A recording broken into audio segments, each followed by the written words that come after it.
Hello, everyone, and thank you for joining us today for another episode of What's Your Why Wednesday. Today, I am joined by the lovely Elizabeth Sabbatini. She is the Director of Implementation at Acrolis.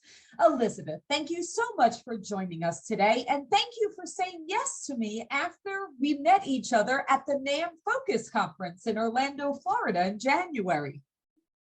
Thank you so much, Laura, for having me on. And it was a pleasure meeting you at the conference. I was very inspired by your panel there and excited to talk to you today.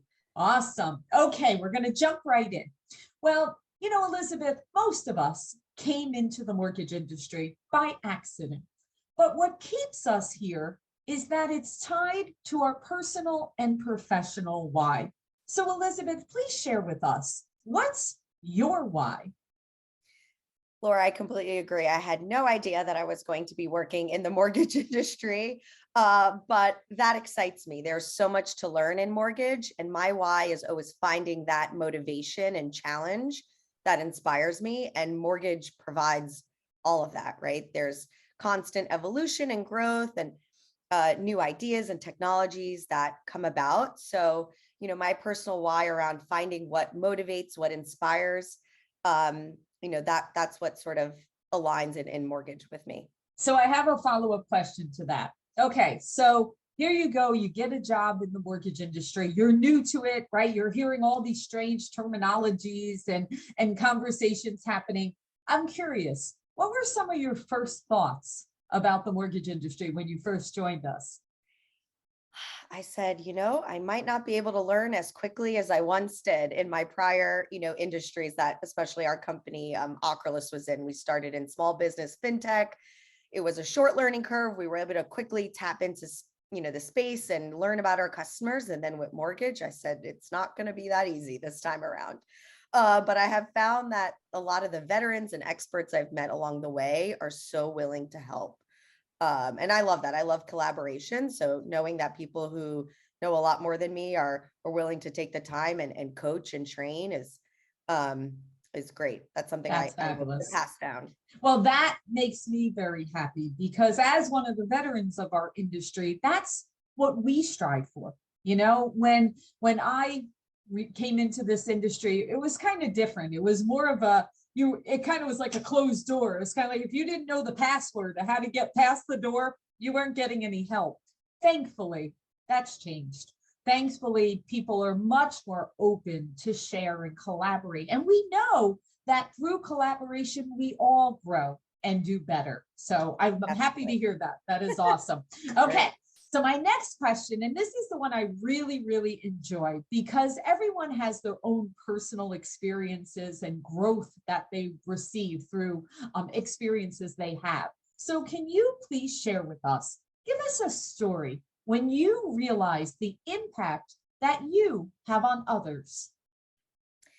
That's a great question. So at one point I was asked to do a panel and I thought, it's my first time public speaking. This is a great opportunity for me to practice and get more comfortable and confident with public speaking. It's a challenge I know many of us face. It's, different than just talking one-on-one or in a meeting.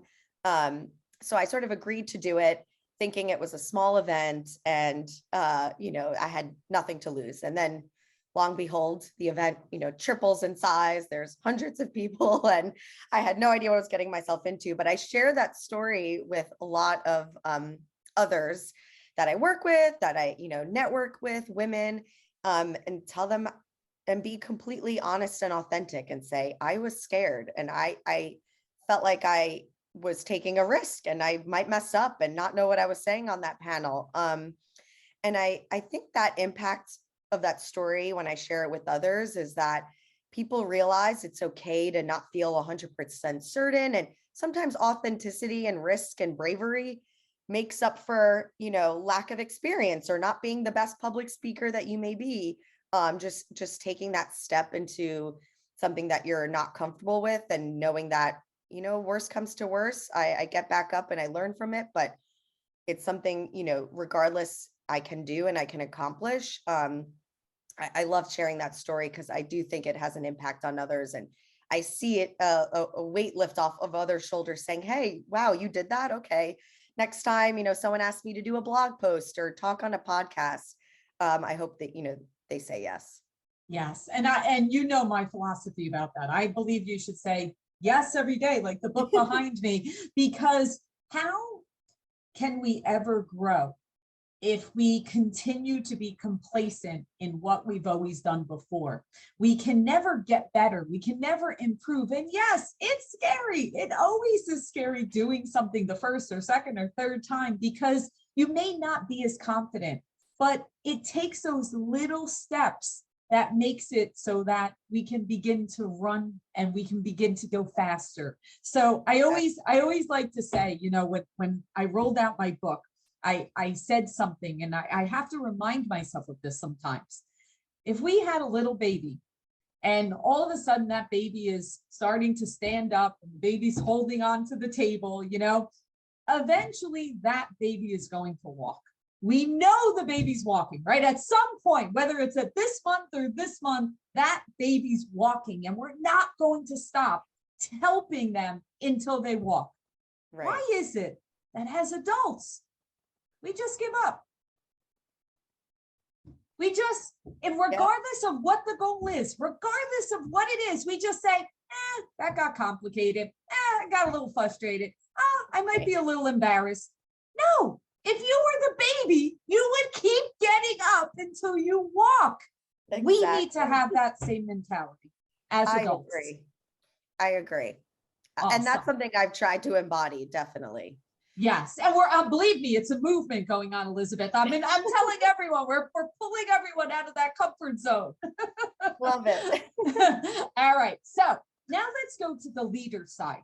So what are your thoughts of what can leaders in our industry do to make a difference in the lives of our teams? Because that's so important, as we all continue to lift each other up. Definitely. I think the ability to respect and listen to different opinions and listen to your team and colleagues and collaborate around those differences and varying approaches is something as leaders we should do more of. I think a lot of the times teams or colleagues don't necessarily know when they should share, what to share, how to collaborate.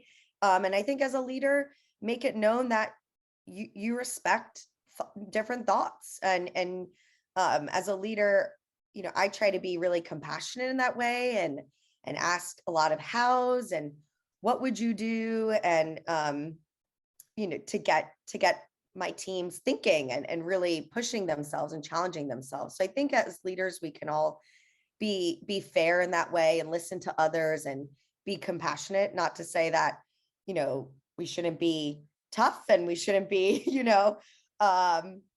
mentors, but it's great to hear from others. I really like what you just said about the questions. Yes. I think asking questions, how would you do? What do you think? Just those couple of questions and calling out team members, because again, just like the panel, right? Just like getting up on the stage, a lot of times people are nervous about sharing their opinion, or they're nervous about, I'm not sure if I'm confident in this topic of discussion. But by calling them out in a safe way, it allows them to realize that your opinion does matter. We do want to hear from you. So I love the fact of, yes, ask those questions, and then of course, listen to what they have to say. And yes, show your empathy and your compassion and listening skills to be able to, whether or not you execute it, really doesn't even matter. It's the fact of someone feeling they were heard. Exactly. Awesome. Awesome. Okay. Final question.